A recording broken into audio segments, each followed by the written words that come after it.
Lab est une jeune coopérative qui a été créée il y a bientôt 2 ans.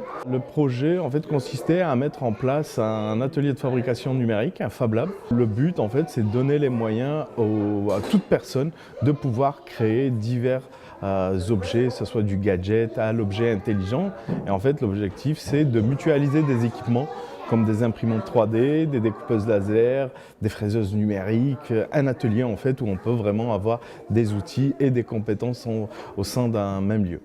Le modèle équivalent existant, c'est vraiment le cybercafé. Un Fab Lab, c'est exactement pareil, sauf que tout tourne autour de la fabrication et l'objectif, en fait, c'est que les personnes, en fait, la communauté prennent en main le lieu et les machines, et cela se fait au travers de différents ateliers d'initiation qu'on met en place. En règle générale, c'est les mercredis et les samedis, et on peut fabriquer vraiment différents objets. On a des adhérents qui utilisent ça vraiment par hobby, des maquettistes, mais il y a d'autres personnes qui s'en servent pour de la réparation aussi. À titre d'exemple, on peut prendre des objets qui ont été réalisés, des poignées qui a été cassé, abîmé, et là la personne elle a réimprimé, redessiné en fait l'objet. L'objectif c'est aussi en fait de donner une seconde vie aux objets.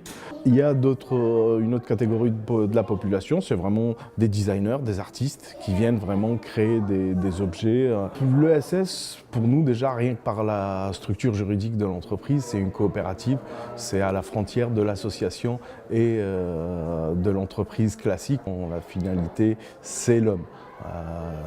Nous, chez ND-Lab, on le voit plutôt comme ça.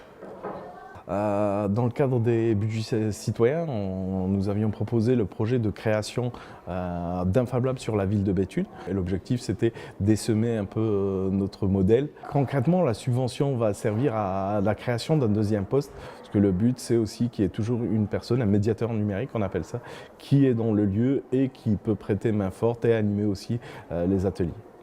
Le conseil que j'ai à donner aux porteurs de projets, c'est vraiment de s'accrocher, de croire en leur projet et en leur capacité à pouvoir changer le monde.